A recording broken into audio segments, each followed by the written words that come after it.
Hi there, my name is Jacob, aka Jake the Loser, and welcome to my YouTube channel. As you can tell by the title, I'm here to talk to you about my choice to undergo weight loss surgery.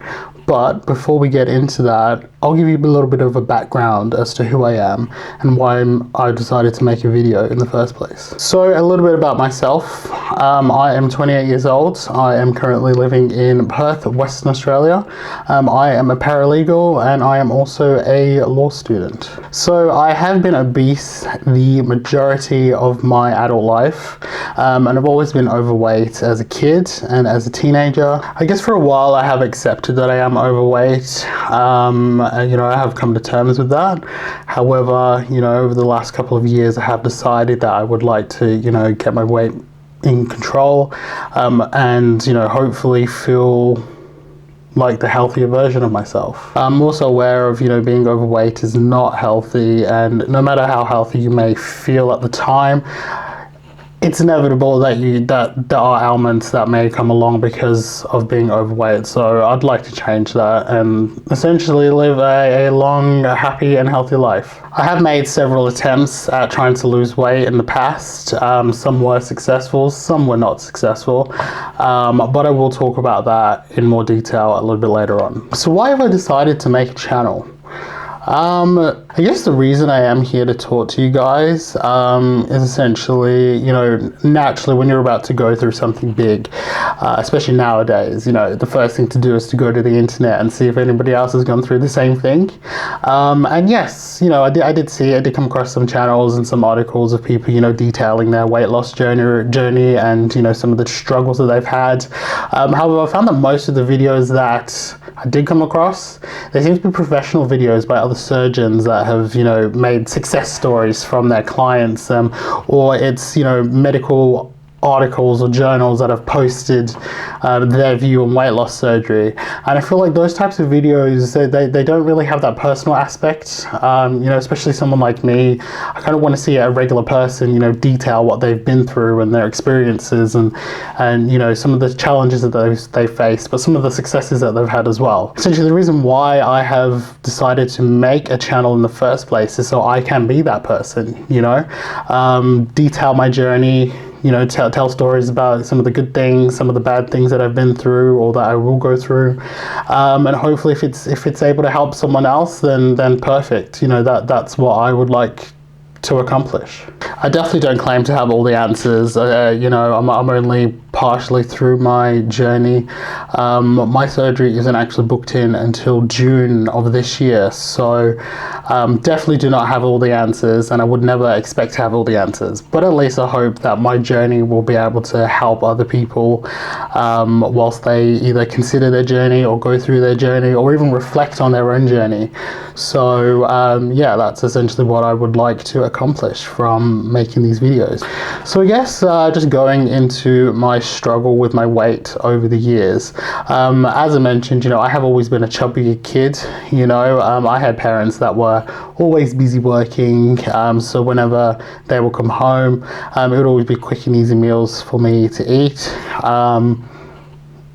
I'll kind of go into that a little bit later. I cannot blame my parents for why I'm overweight, especially into my adult years. I'd say when I was a teenager, I sort of realized that, my weight was a bit of a problem. I was a lot heavier than majority of the other kids in my class. And growing up in Western Australia, a lot of the lifestyle is, it's about sporting and being outside and going to the beach. And, that was something I really was not interested in. Or anything I wanted to do, not only because of my weight, but also I'm an inside person. I love the aircon.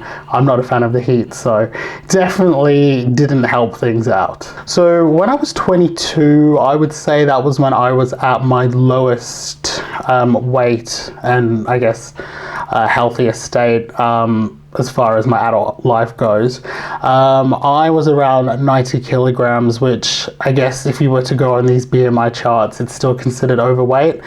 but I was also a lot bulkier at the time. I did a lot of, weight training, so I was a lot more comfortable in my skin at that point, and definitely a lot happier. So in getting down to that 90 kilos, I actually lost 38 kilos in about 6 to 12 months. It was a fairly short time frame, and for me doing that, I really just did the two basic things, dieting and exercise. I didn't have a gym membership. I didn't, really follow any special diets or anything. All I did was, make sure to monitor what I was eating and make sure that I was exercising every single day. MyFitnessPal was probably my best friend at the time. I had an Apple Watch, and I would always, record all of my activities, record all of my food, record all of my water, make sure that, calories in was not as much as calories out. And for that 6 to 12 months, I was able to gradually lose weight until I was almost at 40 kilos down. So I managed to actually maintain that lower weight of around 90 kilos for the next year or two. I did see some gain here and there, probably say 5 to 10 kilos gained, and then I would lose it again. And a lot of that was because of my work at the time. I had a fairly active job, so I was able to still maintain my weight loss for the best part of it. I think to the end of 2019, I'd say my work stress started to pick up a little bit more, and my eating habits probably weren't the best, and that was really the reason for the fluctuating weight. Then enter 2020, as we all know, the famous pandemic happened, and everything pretty much went downhill from there. I will go into this into more detail in a separate video, but long story short, I suffered a lot of depression because I wasn't able to work. I had to move back in with my parents, and overall I just wasn't the happiest. And unfortunately, food and not being as active as I would have liked definitely contributed to my weight gain. So fast forward to March of 2024, I had stepped on the scales and I realized that I was at my heaviest of all time. I was 147 kilos and I was heartbroken. I was actually pretty hard on myself. I just thought, how did I get to this? I've never weighed this much in my life. Managed to lose weight by myself, without much help, and all my hard work that I previously had done pretty much had just been unraveled in a couple of years. So it was definitely an eye-opening thing, and from that point I decided that I definitely want to do something about it, and that I need to, get my health back. So I actually went to the GP and, I was discussing my weight loss options. At that time, everybody's favorite weight loss drug, Ozempic, was all you heard, whether it was on the TV or on the internet. All the celebrities, were accused of using that for weight loss. So naturally, I put that as an idea, as something that I could potentially try. Also at that time, I did have a chat with my doctor and, considered weight loss surgery. But still at that point, I was pretty opposed to it. I really wanted to just do it all myself.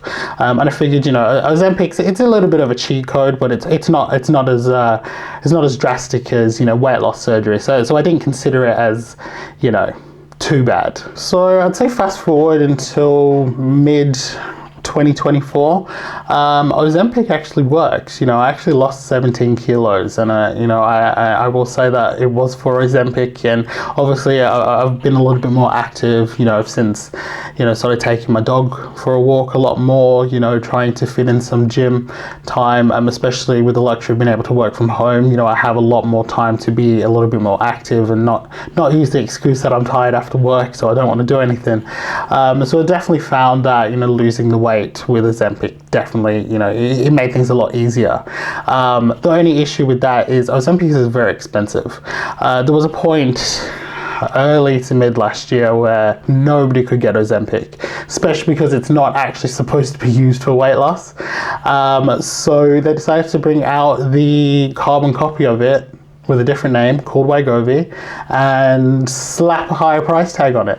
So I think one of the things that definitely pushed me into the direction of getting weight loss surgery was the fact that, things like Wegovy and Ozempic, you know, they aren't cheap. They are expensive, and you do have to get it every single month. So I had actually had a follow-up with my GP at the time, and I was referred to a specialist. Unfortunately, because of my weight at the time, I had some other issues that were cropping up that I definitely wanted to get a hold of. So I had a chat with my specialist, and he had, you know, recommended weight loss surgery potentially, and also referred me to a bariatric surgeon, and yes, the rest is history. So I think the big question as far as, you know, this video goes, is why after all this time have I now decided to go ahead with getting weight loss surgery. Now, as I've already said, and I'm not going to lie, I was 100% against it. I was one of those people that thought that weight loss surgery was an easy way out, that, you know, it's a way to lose weight. The quick and easy way, you don't really have to do much to it. Boy, was I wrong. There's a lot involved in it, and there was a lot to consider when making that decision. So as I stated before, I had to see a specialist. I found out that my body had different plans with me. Decided that it didn't want to work as well as it was working before. And it was at that point I realized, you know, whilst I may feel, you know, healthy for the most part, that there's always something underlying, you know, that can be attributed to, you know, being overweight. And it was essentially a decision for me to not want to have further issues with my body. So as I mentioned, mid last year, I ended up having a follow-up with my GP. I noticed, well, whilst my bloods came back, you know, fairly okay, you know, I didn't have diabetes. My blood sugar was fine, you know, for the most part, my cholesterol was okay. I started to actually leak protein in my urine, and that was something that was a little bit concerning. So I was referred to a specialist.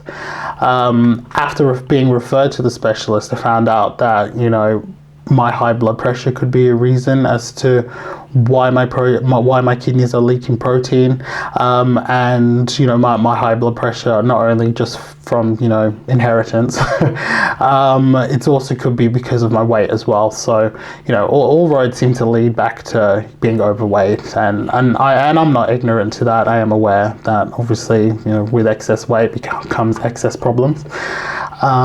So yeah, at this point I figured, you know, if I wanted to at least deal with the problem with my kidneys, and, you know, also my blood pressure, I had to try and do something to lose weight, you know, and as soon as possible, something more long term. You know, whilst I've seen success with Ozempic, or Wegovy as it is now, you know, I need something more long term. I will go into more detail about what's called yo-yo dieting, which is definitely something that I have been dealing with for the last 5 to 10 years.